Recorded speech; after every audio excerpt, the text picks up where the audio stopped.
कहते हैं कि किसी जमाने में लखनऊ में एक हसीन और जमील तवायफ थी जिसका नाम खानी बेगम था। ना सिर्फ खूबसूरती बल्कि अपनी निशस्त व बर्खास्त के हवाले से भी वो लखनऊ में बड़ी जानी मानी हस्ती समझी जाती थी। उस दौर में नामवर तवायफ जिस्म फरोशी नहीं करती थीं, सिर्फ रक्स व सुरूद की महफिलें ही मुंशकित की जाती थीं। उमरा और नवाबीन अपने बच्चों को इन तवायफों के यहाँ आदाब सिखाने भेजते थे। खानी बेगम के कई चाहने वाले थे जो न सिर्फ उनकी खूबसूरती के आसीर थे बल्कि उनसे शादी के ख्वाहिशमंद भी थे। कई नवाबीन भी उन्हें अपने हरम में जगह देना चाहते थे।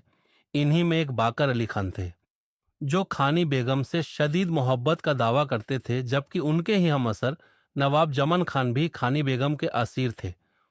दोनों नवाब चाहते थे कि खानी बेगम उनके हक में फैसला दें। खानी बेगम भी जानती थीं कि इतने चाहने वालों में यही दोनों नवाब उनके असली तालिब हैं, लेकिन इससे पहले कि वो किसी एक के हक में फैसला करती, किसी ने रात की तारीकी में उन्हें उनके कोठे में ही कत्ल कर दिया। कत्ल की तहकीकात यह कहकर जल्द ही बंद कर दी गई कि किसी नाकाम आशिक ने यह हरकत की और फरार हो गया। नवाब जमन खान ने तो फिर भी जल्द ही खुद को दूसरी मसरूफियात में उलझा लिया, लेकिन नवाब बाकर अली खान सिर्फ अपनी हवेली तक महदूद होकर रह गए। न कहीं आते थे, न ही किसी से मिलते थे। सारा सारा दिन सिर्फ खानी बेगम की याद में घुलते रहते थे। आखिर एक रोज उनके एक मुंह छड़े दोस्त उनसे मिलने हवेली आए और उनकी ये हालत देखकर इंतहाई ब्रहम हुए। उन्होंने नवाब बाकर अली को अपनी दोस्ती का वास्ता देकर अवध के बाजार ले जाने का इरादा किया। अवध के उस सुनहरे दौर में जहां नवाबीन के मशागिल और फरमाइशों का खास ख्याल रखा जाता था, वहीं आए दिन खाने की भी कोई न कोई नई डिश जरूर बनाई जाती थी। अगर तो वो डिश नवाबों को पसंद आ जाती तो फिर उसे हर बावर्ची ही बनाने लगता, और अगर पसंद ना आती तो उसे फौरन ही तर्क कर दिया जाता। गरज के नवाब बाकर अली खान के दोस्त उन्हें अवध के मशहूर नानबाई के यहाँ ले आए और उससे कुछ खास लाने की फरमाइश की। नानबाई भी शायद जानता था कि नवाब बाकर अली खान को कोई आम जायका कहाँ भाएगा, चूंकि उसने जल्द ही अपनी सबसे नई तख्लीका उनके सामने पेश कर दी। बाकर अली खान ने बड़ी बेदिली से एक लुकमा तोड़ा और मुंह में रखा। एक लहजे के लिए उन्हें ऐसा लगा मानो मुंह में जायकों की बाहर उतर आई हों। उन्होंने फौरन ही उसे बनाने वाले नानबाई को तलब किया।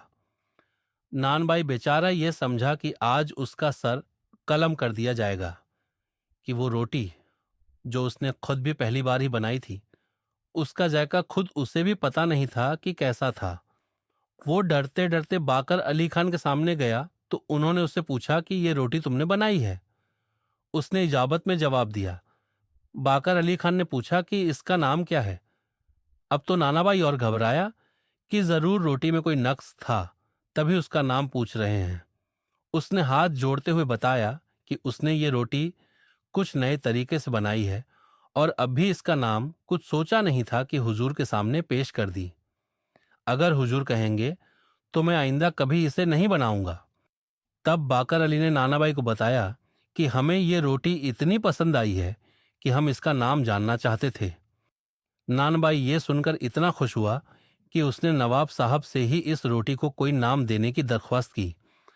तब नवाब बाकर अली खान ने अपने दोस्त और उस शाही नानबाई से कहा, हम जिनसे मोहब्बत करते थे उनका नाम खानी था और हमारा बाकर है। जिंदगी में तो हम मिल ना सके तो क्यों ना इस रोटी का नाम ही बाकर खानी रख दें। दुनिया में जब भी और जहां जहां भी ये रोटी खाई जाएगी, लोग हमारा नाम एक साथ लेंगे। नवाब बाकर अली खान के मुंह से निकली बात फौरन ही कबूल कर ली गई। यूं इस तरीके से बनाई जाने वाली बाकर खानी आज भी हिंदुस्तान और पाकिस्तान में मशहूर है। लोग जब भी इसे खाते हैं, बाकर और खानी का नाम एक साथ याद करते हैं।